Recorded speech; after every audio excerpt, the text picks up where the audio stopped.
सुन लो सब लोग, रात के 9 बजने वाले हैं, कोई दरवाजा नहीं खोलेगा।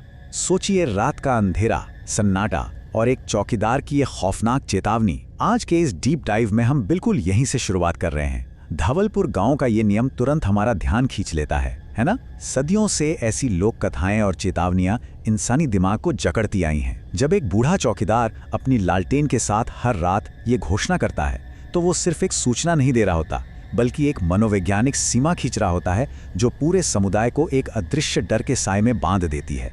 The modern campfire, digital folklore and the psychology of fear. तो आज के इस विश्लेषण का मुख्य उद्देश्य ये गहराई से समझना है कि कैसे गांव की चौपालों और अलाव के पास सुनाई जाने वाली वो पुरानी डरावनी कहानियां आज इंटरनेट के इस विशाल डिजिटल लोक साहित्य में बदल चुकी हैं। हम देखेंगे कि कैसे लालटेन की रोशनी में बुनी गई ये कथाएं आज हमारे फोन्स और स्क्रीन्स तक पहुंच गई हैं। ये सफर इंसानी डर और कहानी कहने के मॉडर्न तरीकों का एक बेहद दिलचस्प विश्लेषण होने वाला है। भाग 1, द मॉडर्न डिजिटल कैंपफायर। आखिर इन शुरुआती किंवदंतियों का असली मकसद क्या था? धवलपुर की उसी कहानी को लें, जहां 16 साल का आरव रात 9 बजे के बाद उन रहस्यमयी लाल आंखों का सामना करता है। ये सिर्फ डराने के लिए नहीं था, इसका असली उद्देश्य था एक सुरक्षात्मक बॉन्ड बनाना, एक ऐसा अदृश्य नियम जो अनजान खतरों से पूरे समुदाय को एक साथ सुरक्षित रख सके। मतलब गांव के नियम महज कोई अंधविश्वास नहीं होते। धवलपुर की कहानी भी यही साबित करती है कि कभी-कभी ये पुरानी परंपराएं और नियम दरअसल हमारी सुरक्षा और आपसी समझ की निशानी होते हैं। एक पूरे समुदाय को सुरक्षित रखने के लिए कभी-कभी रहस्य को रहस्य ही बने रहने देना सबसे बेहतर होता है। अब देखते हैं कि ये चीजें इवॉल्व कैसे हुई। मौखिक कथाओं से लेकर आज के डिजिटल प्लेटफॉर्म्स तक का सफर बड़ा ही कमाल का है। आज प्रवीण की हिंदी हॉरर स्टोरीज जैसे यूट्यूब चैनल्स बिल्कुल उसी आधुनिक अलाव का काम कर रहे हैं, जहां पहले गांव के कुछ लोग एक जगह बैठकर जिन्नियां भूतियागरों के किस्से सुनते थे, वहीं आज ये चैनल्स उन्हीं कहानियों को ऑनलाइन लाखों लोगों तक पहुंचा रहे हैं। माध्यम बिल्कुल बदल गया है, लेकिन डर के जरिए एक दूसरे से जुड़ने का वो जो इंसानी तरीका है ना, वो आज भी बिल्कुल वैसा ही है। भाग 2, डिफाइनिंग द क्रीपी पास्ता। चलिए अब थोड़ा पश्चिमी इंटरनेट की तरफ मुड़ते हैं, जिसने हॉरर कहानी कहने के तरीके में एक पूरी तरह से नई शैली को जन्म दिया है। तो क्रीपी पास्ता असल में है क्या? अगर इसे टुकड़ों में बांटें तो ये शब्द 4chan जैसे ऑनलाइन मैसेज बोर्ड से निकला है। ये इंटरनेट पर शेयर की जाने वाली कॉपी पेस्ट कहानियों का एक रूप है जो पूरी तरह से हॉरर फिक्शन पर आधारित है। और इनकी सबसे बड़ी खूबी ये है कि अक्सर फर्स्ट पर्सन नजरिए से लिखी जाती हैं।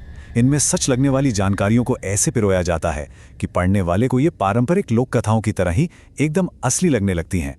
इससे क्रीपी पास्ता के अंदर कई सब जॉनरा या उपशैलियां विकसित हो चुकी हैं, जैसे बचपन की पुरानी यादों से जुड़े किसी शो का खोया हुआ एपिसोड, या फिर कोई ऐसा वीडियो गेम जो असल जिंदगी में नुकसान पहुंचा सकता है। ये कहानियां जानबूझकर उन चीजों को निशाना बनाती हैं जिन्हें हम हमेशा से सुरक्षित मानते आए हैं, और फिर मल्टीमीडिया का इस्तेमाल करके ये उस खौफ को एक अलग ही लेवल पर ले जाती हैं। डिजिटल हॉरर का यह विकास रातों रात नहीं हुआ है, इसका एक पूरा कालक्रम है। 90 के दशक में आने वाले उन चेन ईमेल्स को याद कीजिए जिनमें लिखा होता था कि इसे आगे नहीं भेजा तो कुछ बहुत बुरा होगा।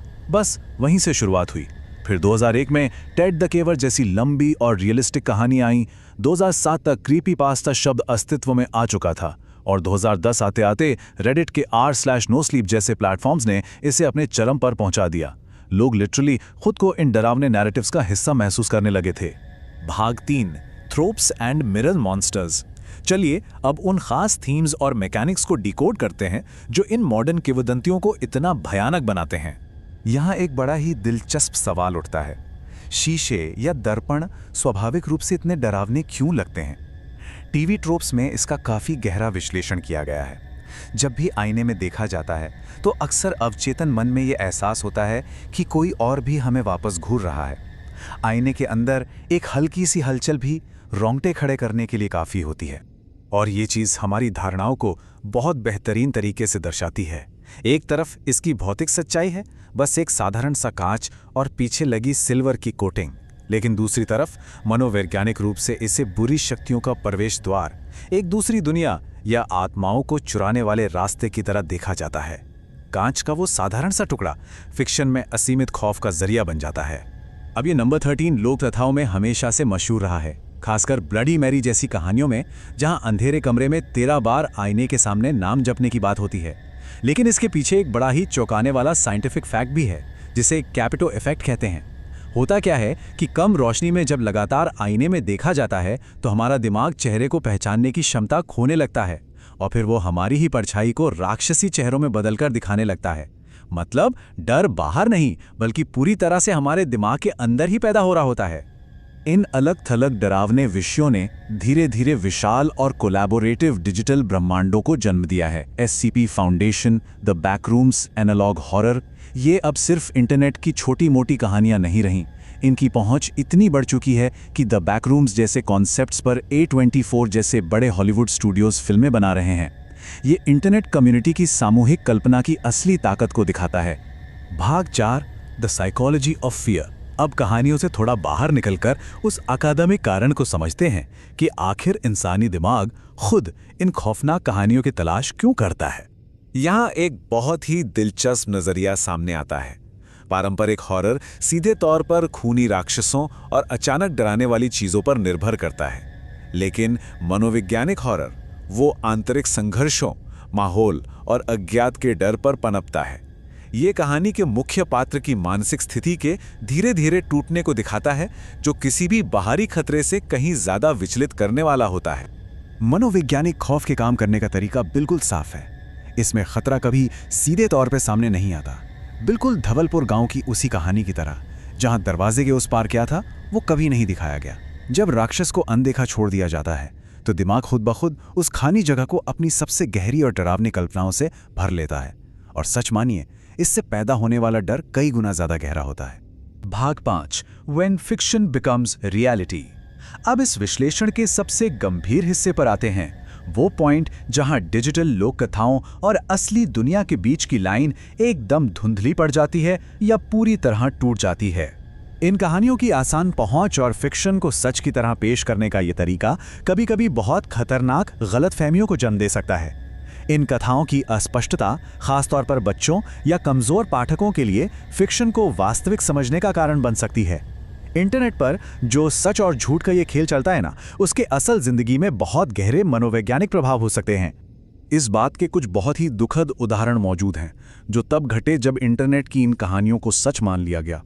2014 का स्लेंडर मैन मामला, जहां मानसिक बीमारी से जूझ रहे बच्चों ने एक काल्पनिक चरित्र के नाम पर अपराध कर दिया, और फिर इसी तरह 2015 की लाफिंग जैक घटना।